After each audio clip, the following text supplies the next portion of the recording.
Hi, I'm Peter Travers, and this is Popcorn, where we talk about what's happening at the movies. And what's happening right now is a movie called Stop Loss. It stars Ryan Phillippe, and it's directed by Kimberly Peirce, who did Boys Don't Cry. And in a minute, we'll be talking to both of them. But before we do, let's take a look at Stop Loss.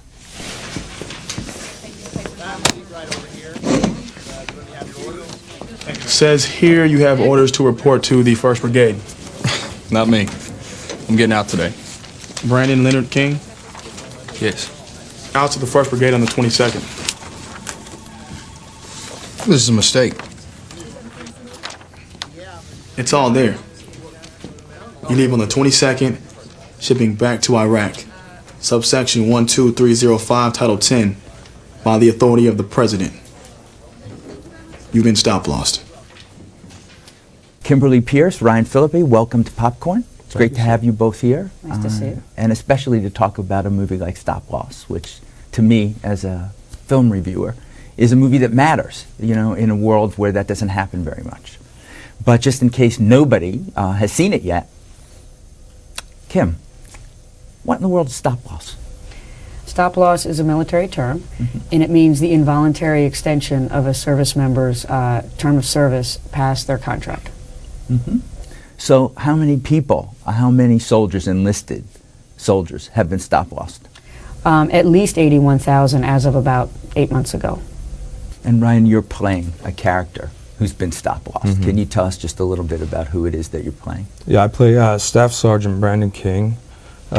He's a guy who has pretty much, I think, most of his life always done the right thing and kind of known what that was, and served in the Army and loves the country and loves the Army, but was ready to get out.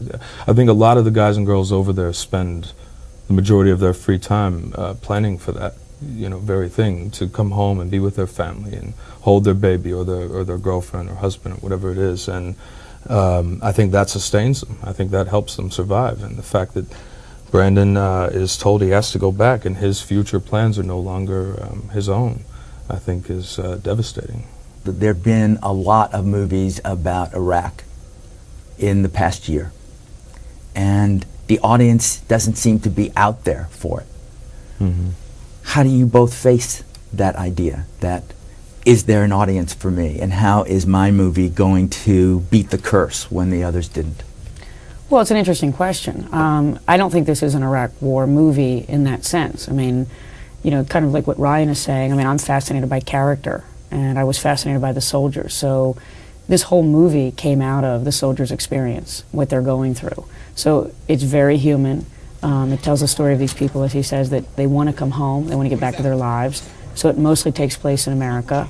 And I think that there's an energy to it, also because it came from the soldiers' perspective. And if you look at the casting, it's, you know, it's purposefully a band of brothers who, it's all about the camaraderie with one another, them depending on one another, being willing to die for one another. And talking to the guys who have served, and we trained with some guys who were still enlisted or had just gotten back from Iraq, that's the common denominator, is that bond, that brotherhood that I think in some ways is even stronger than by birth at times, you know, because when you're over there, every day is a mystery in terms of whether or not you'll be attacked or you'll survive, and that person next to you may be the last person you get to see or get to exchange any kind of feeling with, or and your life depends on their actions and their life depends on yours.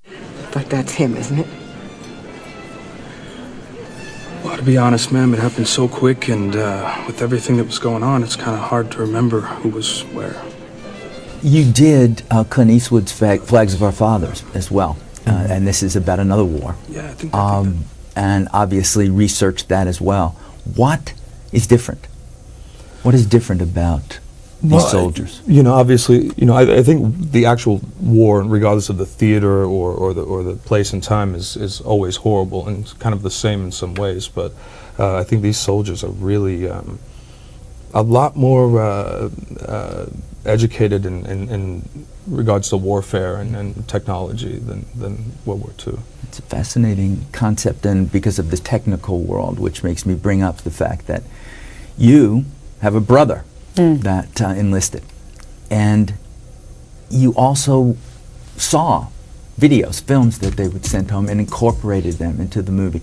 Has that changed the way we see the war too, because everybody's got some kind of camera, some kind of instrument, some way to record what it is that they're doing?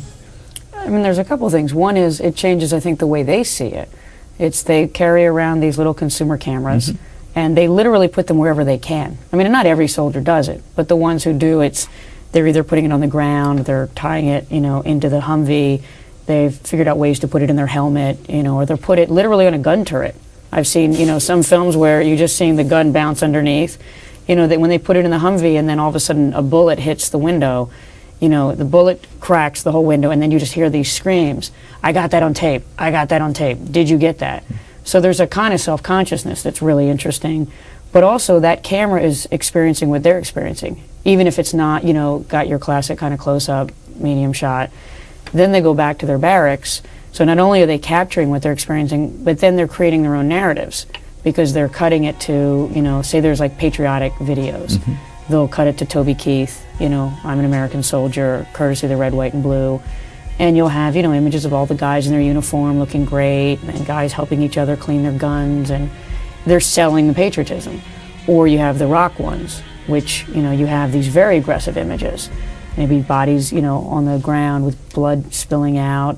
So it's certainly changing how we see things, but I think it's actually for the first time we're really seeing they're expressing themselves. They're telling their own story.